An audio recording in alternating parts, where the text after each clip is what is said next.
నిత్య పద్య నైవేద్యం మంచి మాటకు మంచి పద్యం 355 సేకరణ పద్య రచన సహజ కవి శ్రీ అయినాల మల్లేశ్వరరావు తెనాలి. గానం మధుర గాయకులు శ్రీ వెంపటి సత్యనారాయణ తెనాలి.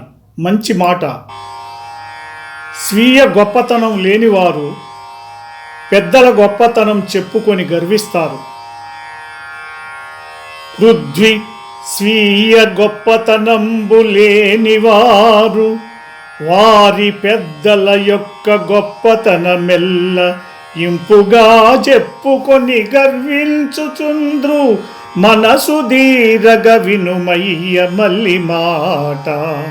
మనసు దీరగ వినుమయ్య మల్లి మాట.